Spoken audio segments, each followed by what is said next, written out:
Hello guys, magandang araw at kumusta po kayong lahat? For today's video ay ayusin ko naman itong mga kalat dito sa bahay namin. Kasi nung dumating nga yung bago naming TV, wala kasi kami mapaglagyan nun kasi nga hindi nga siya magkasya doon sa divider na lagayan namin sa dati naming TV. Kaya yung ginawa ko ayun, tinanggal ko na muna yung pinatungan ko nga sa lagayan namin ng damit at yun nga yung ginawa kong patungan ng TV namin. Kaya yung mga damit ay napakakalat nga doon sa itaas kasi hindi ko pa nga naibalik. Inuna ko kasing ilagay nga etong bago naming TV kasi mahirap na iutang pa naman to. Kaya bago nga ako maglinis, bago nga ako mag-ayos dito sa bahay ay magluluto na muna ako. Ulam namin kasi bago nga ako sasabak dito sa mga gawain sa bahay, kailangan nga malakas tayo para matapos kagad. At yung niluto ko lang, etong sitaw, i-adobo ko nga lang to. Meron kasi akong konting taba ng baboy kaya ayan hinigisan ko na muna at nung mahigisan ko na nga, binawasan ko rin ng konting mantika. Pagkatapos, ayan dyan ako nagisa ng bawang, sibuyas at kamatis. Pagkatapos nilagay ko na kaagad etong mga hinimay ko na sitaw at tinimplan ko kaagad ng pangpalasa at tinakpan ko lang siya saglit. Pagkatapos sinangkot siya ko lang para magpantay nga yung luto niya. Pagkatapos ayan, luto na guys, kain po tayo at thank you Lord sa lahat ng blessing. Hindi ko pala yan masyadong niluto nga kaagad kasi ayoko nga sa sitaw yung masyadong malata yung gulay. Gusto ko talaga na medyo crunchy pa talaga yung gulay kasi medyo manamis-namis pa nga siya. Yung mga anak ko naman kumakain naman sila kahit ganun nga yung pagkaluto ko sa gulay, pero sa ibang gulay naman ay talagang niluluto ko talaga. Pero pagdating nga sa sitaw, gusto ko ng ganitong luto, yung hindi nga masyadong malata. At ayun na nga guys, nang tapos na nga kaming kumain, ay sumabak na kaagad ako dito sa gawain sa bahay kasi medyo mahaba-haba nga yung lalakbayin ko, lalakbayin. Medyo mahaba-haba nga tong gawin ko nga dito guys kasi tignan nyo naman yung bahay namin. Ayan, sobrang sakit nga sa ulo habang tinitignan ko nga yung bahay namin na napakakalat guys, ay sobrang sakit talaga sa ulo. Hindi ko nga alam kung ano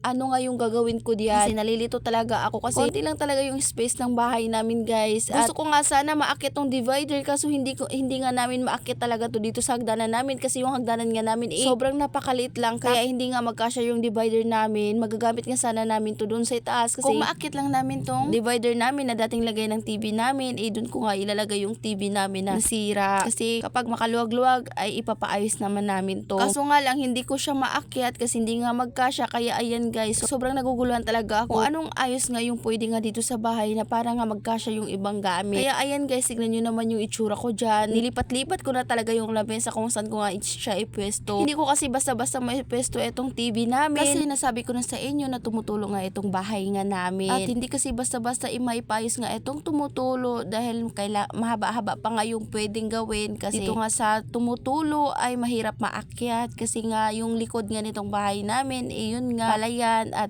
kailangan ng mahabang hagdanan. Dito naman banda sa kabila na tumutulo, hindi rin siya mapasok ng tao pero kaya naman siguro magawa ng paraan, pero nga lang yung wala pa sa amin kaya pinagtiyagaan ko na muna yan. Kaya yung nilalagay ko lang dyan sa banda sa tumutulo etong lamisa namin. Etong lamisa ay meron naman tong takip, meron naman tong mantil, pagkatapos meron pa yung asitik na makapal kaya kahit natutuluan siya hindi siya masisira. At nagpatulong na nga ako sa anak ko kasi yung anak ko wala naman siyang paso kaya ayan guys, nagpatulong na ako sa kanya magbuhat nga dito sa lamesa. Nakita ko na kasi itong linoleum namin guys parang napupunit na nga to sa kakalipat ko talaga kasi hindi ko nga alam kung anong pwesto nga yung gawin ko nga dito para lang magka-space naman konti at maayos din tignan. Kaya ayan, at meron din kasi nagsabi na hindi daw pwede na magtabi itong ref at saka yung TV kasi isa din yan sa nakakasira nga daw ng TV. Kaya ayan guys, nilipat ko na muna yung lamesa nga dito. Pagkatapos trinay ko na nga ding ilipat itong ref namin para hindi nga sila magkatabi ng TV. Kaya ayan guys, sobrang nalilito talaga ako kung ano nga yung pwede kong gawin dyan kasi nung nilipat ko nga itong lamesa parang napakasikip at hindi nga siya bumagay dyan. Kaya ayan, inusog ko naman ng kaonti kasi dyan ko nga ilagay yung ref banda. Pero nung nailagay ko na nga yung ref, ayan, parang ang sikip naman kasi nga dito banda sa nilagay ko nga ng lamesa hagdanan nga yan at nahaharangan na nga ng lamesa at wala na nga makadaan sa hagdan. Kaya ayan, tignan nyo naman yung itsura ko dyan guys. Hindi na talaga ma-drawing dahil nga nalilito na talaga ako at kung nakapagsalita lang yung mga gamit guys ay nagsasalita na yan na nahihilo na din sila kakalipat ko. Hindi pa nga rin ako nagkakalahati dyan sa mga gagawin ko kasi wala pa talaga akong na-arrange kahit isa. Kaya ayan guys, napahawak na lang talaga ako ng ulo ko kasi sobrang pagod na ako dyan at nalilito talaga kung ano nga pwedeng ayos na yung gagawin ko nga dito. Kaya ayan, tinanggal ko na muna itong TV at nilipat ko na lang yung TV dito banda kasi hindi naman tutumutulo dito. At yung rep naman, ibinalik ko na lang sa dati niyang pwesto. Pagkatapos, etong lamesa ay binalik ko din sa dati niyang pwesto. At ayan guys, nilipat ko na nga etong TV. At nung nakita ko nga na medyo okay naman at pagod na din kasi ako maglipat-lipat, ganun pa rin naman. Kaya ayan guys, ko na lang talaga nilagay nga etong TV at nagpatulong na nga ako sa anak ko magbuhat nga netong TV. At naabutan na lang ako ng hapon at eto lang talaga yung nagawa ko, walang iba. Maaga pa nga ako nag-umpisa guys, alas 8 ng umaga nag-umpisa na nga ako dito mag-ayos, pero naabutan na nga ako ng alas 4 at eto lang talaga yung nagawa ko. Pagkatapos ko nga maayos dito guys, ayan, tignan nyo naman, ganyang ayos lang yung ginawa ko dahil nga sobrang napagod na talaga ako at medyo